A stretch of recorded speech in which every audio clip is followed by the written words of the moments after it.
اعوذ باللہ من الشیطان الرجیم بسم اللہ الرحمن الرحیم۔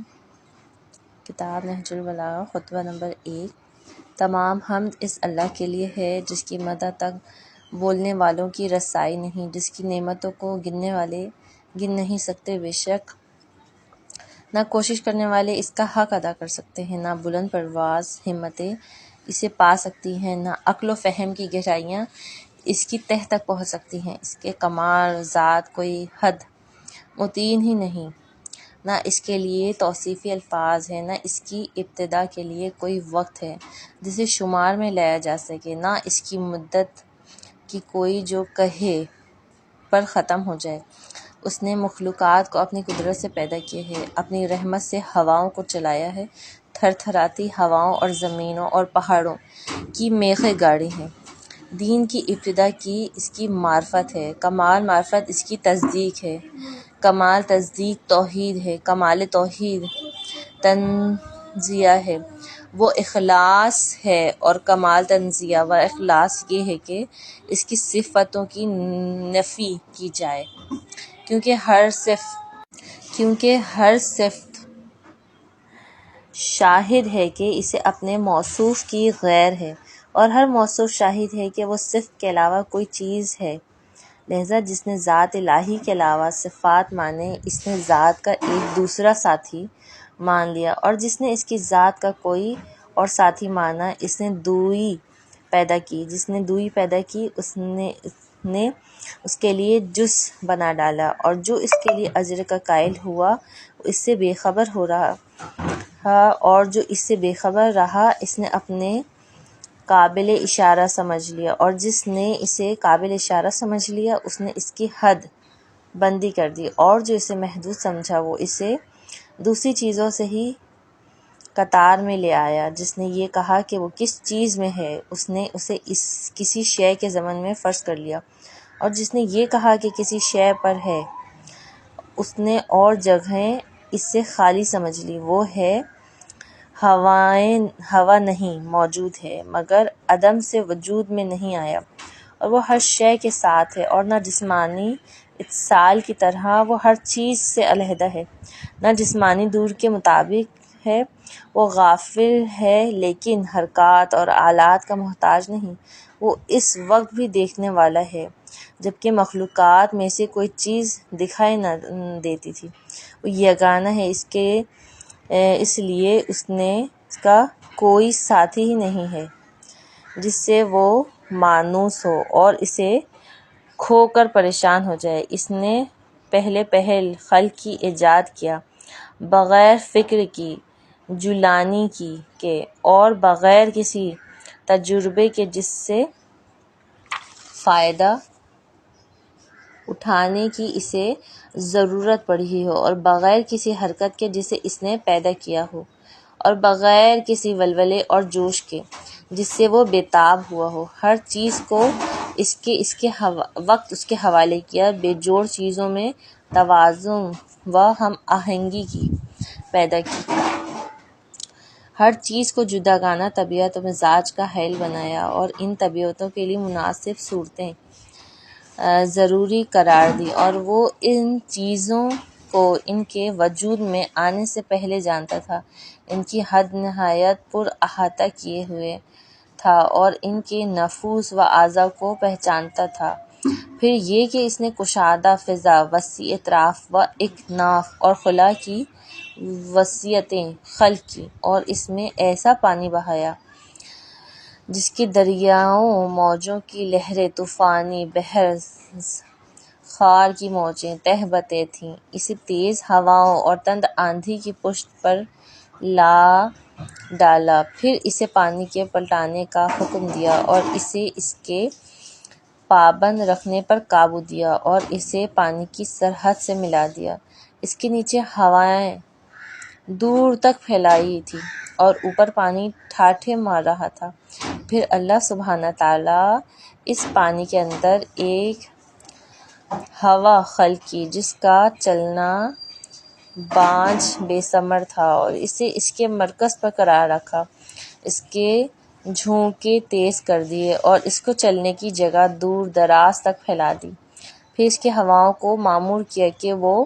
پانی کے ذخیرے کو چھیڑ دیں اور بحر بے قرار کی موجوں کو اچھالیں۔ اس کی ہوا نے پانی کو یوں متھ دیا جس طرح وحی کے مشکیزے کو متھا جاتا ہے، اور اس ڈھیلتی ہوئی تیزی سے چلی جس خالی میں چلتی ہے، اور پانی کے ابتدائی حصے کو آخری حصے پر وہ ٹھہرے ہوئے کے چلتے ہوئے پانی پر پلٹانے لگی، یہاں تک کہ ہم متلاطم پانی کی سطح بلند ہو گئی اور وہ تہہ بتہہ پانی جھاگ دینے لگا۔ اللہ نے وہ جھاگ کھلی ہوا اور کشادہ فضا کی طرف سے اٹھائی اور اس سے ساتواں آسمان پیدا کیے۔ نیچے والے آسمان کو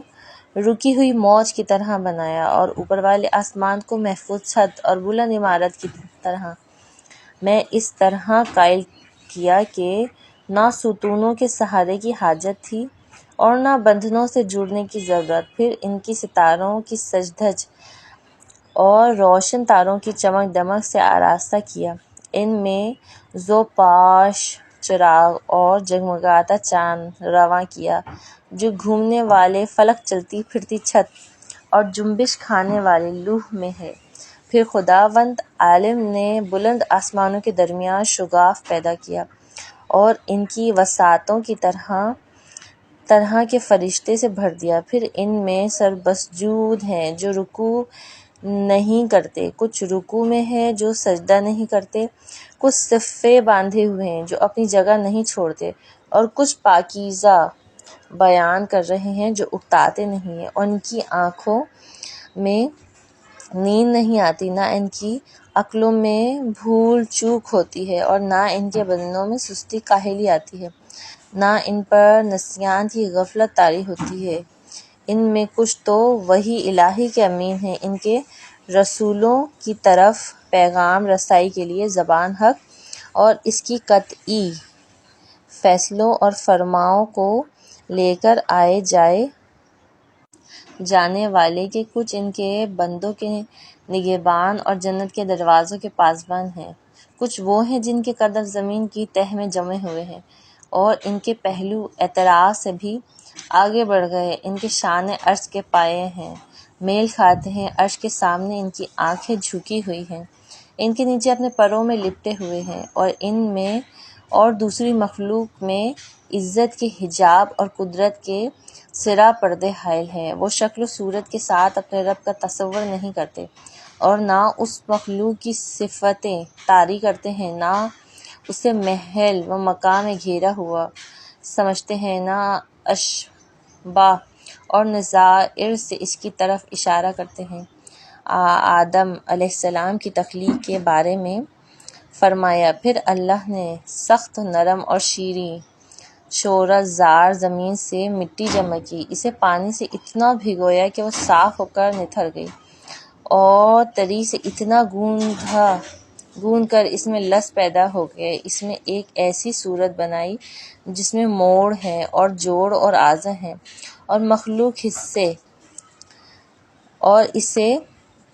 یہاں تک سکھایا کہ وہ خود تھم سکے، اور اتنا سخت کیا کہ وہ کھڑکھڑانے لگی۔ ایک وقت معین اور مدت معلوم ہوئی کہ اسے یوں ہی رہنے دیا، پھر اسے میں روح پھونکی تو وہ اسے انسان کی صورت میں کھڑی ہو گئی کہ جو قوائے ذہنی کو حرکت دینے والا، فکری حرکات سے تصرف کرنے والا، اعضاء و جوارح سے خدمت لینے والا اور ہاتھ پیروں کو چلانے والا ہے، اور ایسی شناخت کا مالک ہے جس سے حق و باطل میں تمیز کرتا ہے اور مختلف مذہبوں، رنگوں اور جسموں میں فرق کرتا ہے، خود رنگا رنگ کی مٹی اور ملتی مچلتی ہوئی موافق چیزوں اور مخالف ضدوں اور متضاد غلطوں سے ان کا خمیر ہوا ہے، یعنی گرمی، سردی، تری، خشکی کا پیکر ہے۔ پھر اللہ نے فرشتوں سے چاہا کہ وہ اس کی سونپی ہوئی ودیعت ادا کریں اور اس کے پیما وصیت کو پورا